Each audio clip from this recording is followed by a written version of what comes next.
This is my raven Sam, and Sam eats a lot of the same stuff that I eat, but when he was little, when he was a baby, he primarily just had dog food, and you keep it to that diet while they're real young, keeping them on like a puppy food. And how you feed them is by spooning it in with water. That's key, that each time you spoon it in, there has to be water. It can be sort of dry, but it has to be with water. So you'd never give dry dog food to a young bird like that. It would dehydrate him. You'd probably kill him. So you can use the dog food after it's real saturated.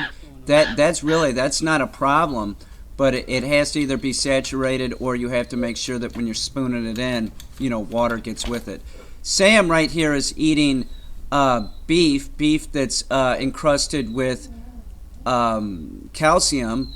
They'll eat a whole animal. They'll eat a whole mouse, and all these animals that eat, whole animals, dolphins, dogs, cats, they need more calcium than us. So if I give him steak like this, I also give it to him with it encrusted with calcium, and this is how I do it. I just add water to calcium pills. Now that the calcium is all liquefied, and what I do is I just pour it on the steak like this, right?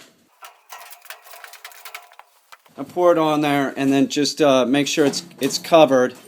And what the deal is when you put the steak back in the refrigerator, you're going to leave it uncovered, because if you leave it uncovered, it'll last much longer.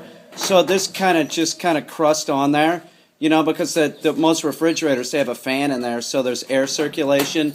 So I'll do that, and then I'll just slice it with scissors and give it to my cat and my raven. It really is important that you add calcium, though, if you're just going to give them meat, and that goes for your cat, your dog, any of these animals that eat whole animals. That's an indication that they're eating bone, and that they should have extra calcium, much more calcium than you.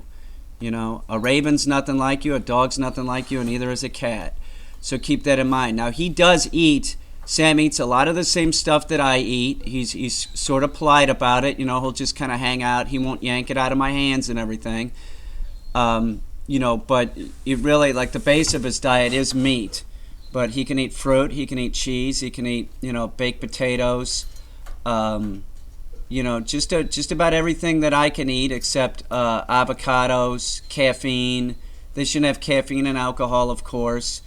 And, if you have a raven in the house, remember, you have to have everything locked up. Like if you had a medicine cabinet with medicine in it, and your raven could open it, which, mine can open it, you have to make sure and put a lock on it.